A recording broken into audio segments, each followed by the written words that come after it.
We're back. All right, we had some technical difficulties, but nothing's going to stop us from raising these reparations today. You're tuning into the 24-hour telethon, Reparations Telethon on Giving Tuesday, the 4th annual one. And I have here with me Comrade Kitty to help us raise our $50,000 today. All right, great. Thank you very much, Mads. And, just really hope that the people watching now had the opportunity to watch other shows this morning, particularly the previous account. And you'll really be moved. I know that you're moved by hearing the testimony from African women from this community and Black communities across the country regarding, the theft of African children as one form of the genocide. Mm-hmm.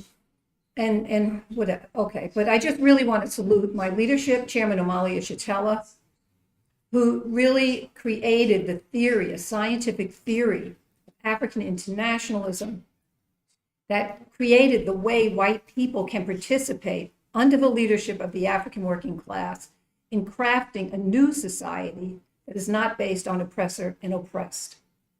I also want to salute my leadership deputy chair, Ona Zanea Chatella, her groundbreaking, bold implementation of over 50 anti-colonial economic development projects, of which the Black Power Blueprint is the recent expression over the past 5 years in St. Louis, and the Uhuru Kulea sits on the shoulders of all that has been built, and it will be built. But sometimes you have deep memories, from your own life that come up, and I really have this memory. I was on a bus in Jersey City, which is where I lived. I was on a bus going to work or whatever, going to school. And it was during really the heyday of the Black Power Blueprint and Black is Beautiful movement in the early 60s. But I realized how much I wanted African people to really smile back at me. Mm-hmm. Do you know what I mean? I wanted that kind of reaffirmation because I really still thought the problem was racism. Mm-hmm. And I knew that I personally hadn't done anything against an African individual. I couldn't understand why I couldn't have that kind of response, until years later meeting the African People's Socialist Party.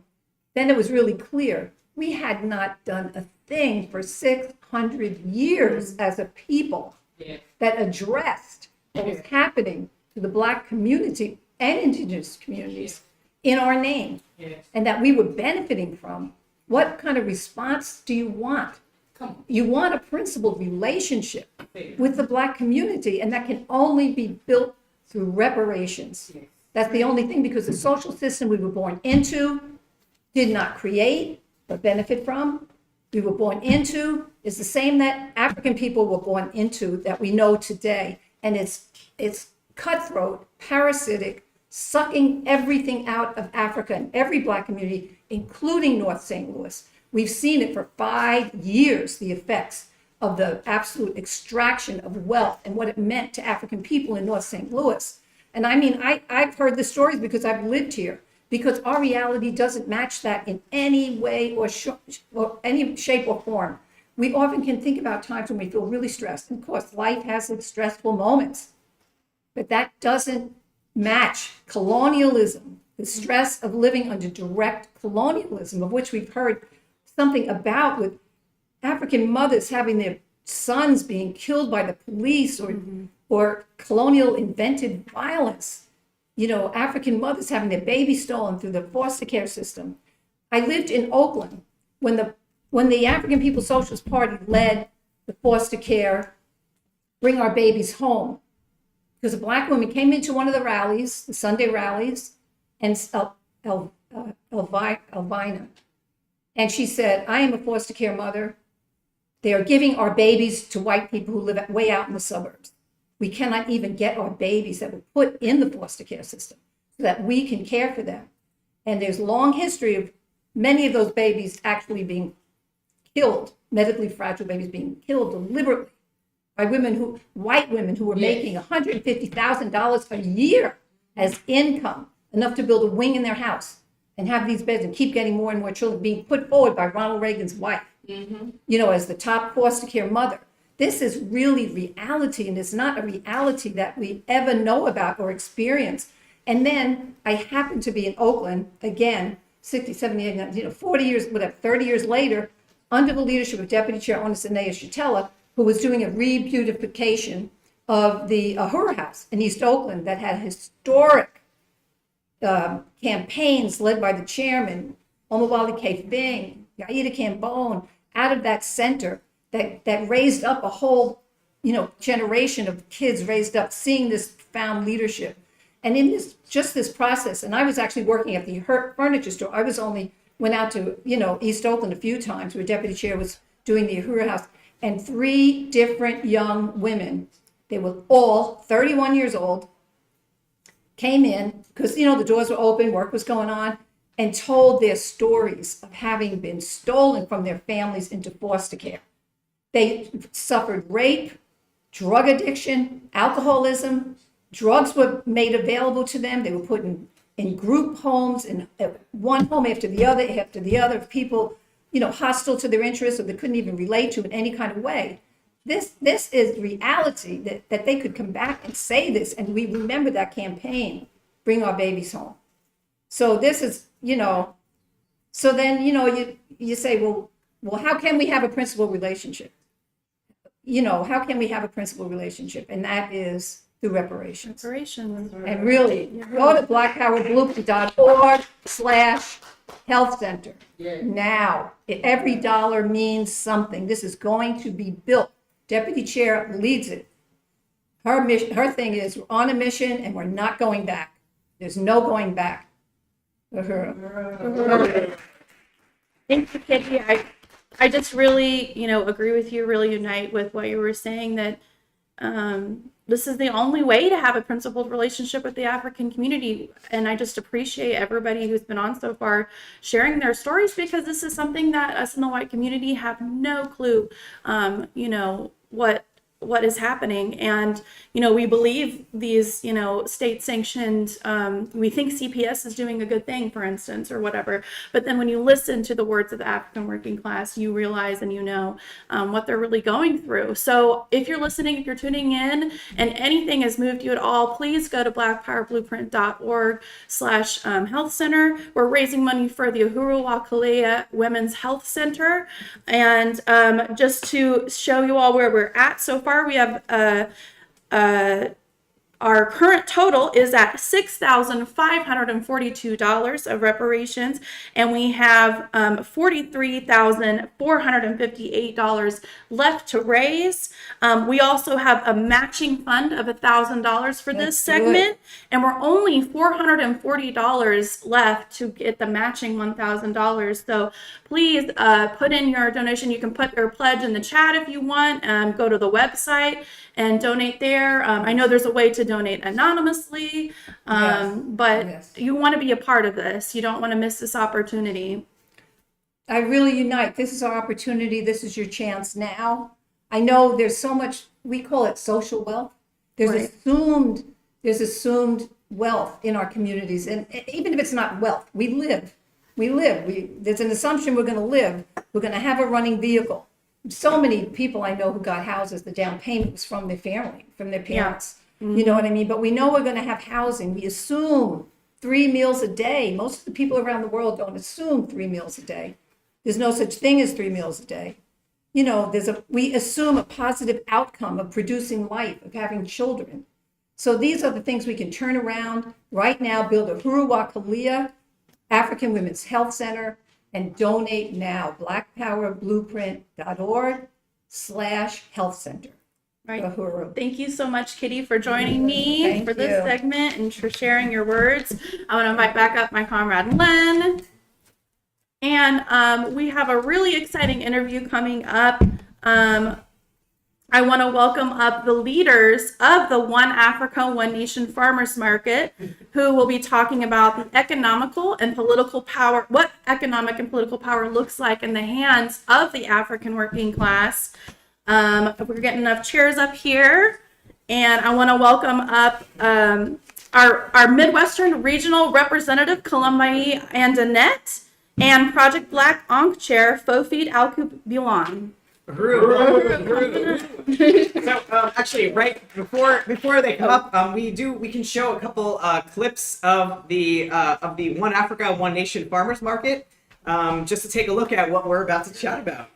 Kap instruit petit ou encore et DJ kap instruit. C'est DJ. Ça fait quelque temps, classe li a pas dans l'école, encore classe li sous béton li dans la ria. Et là la pas prendre. Et DJ professeur chéri. Giving comme ça.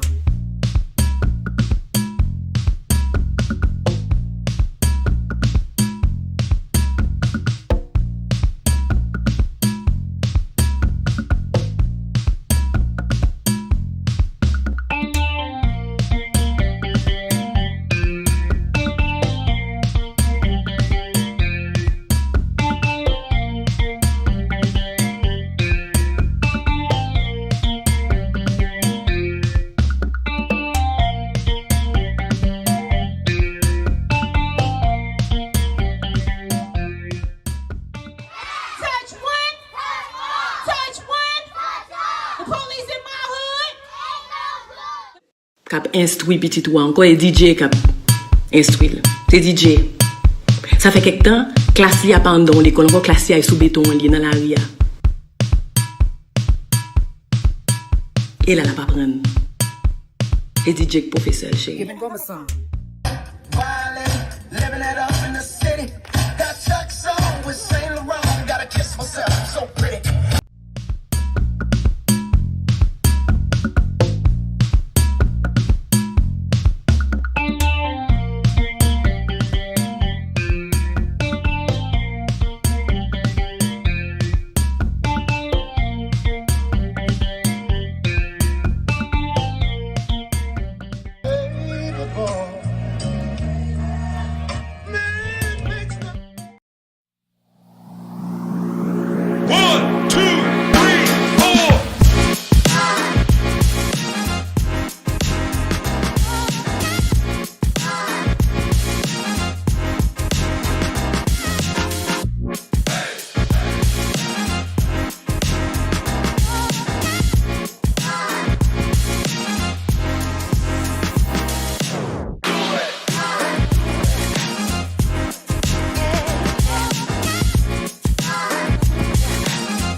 Well, clearly the farmers market is a really joyful and beautiful place. And so I just really appreciate Representative Colombai and Fofi for joining us to talk to us more about the farmers market. So just tell us a little bit about yourselves and your role for the farmers market. You go first. Okay, I am Fofi Ushairi Elkibilong, and I was the market assistant for the farmers market. I'm Kulea Antoinette, and I am the Midwest Region Rep for the Midwest Region for the African People's Socialist Party. I am a member of the African People's Socialist Party, and I was the manager, the market manager for the One Africa, One Nation Farmers Market, and it was a blast. Uhuru. So Chairman Omali Yeshitela has said that the north side of St. Louis, often described as a food desert, is actually a power desert. And how does the One Africa, One Nation Farmers Market address this reality? Wow, what an impactful question. But if I could just steal a moment just to really salute and appreciate my leadership, and just really appreciate Deputy Chair Onazane Yeshitela that entrusted me with the market. That, you know, the One Africa, One Nation Farmers Market is part of the Black Power Blueprint. It is part of the whole thing. It's not some separate thing. It all addresses the contradictions that African people experience 24/7, 7 days a week. And so everything that I'm about to say is because of the understanding that I have came into with you know, coming into the party and understanding my reality that I did not understand, that I was constantly looking in the sky for answers to why my community looked the way it looked, why every phone call is just another tragedy, and everything that everybody that looked like me are experiencing a different reality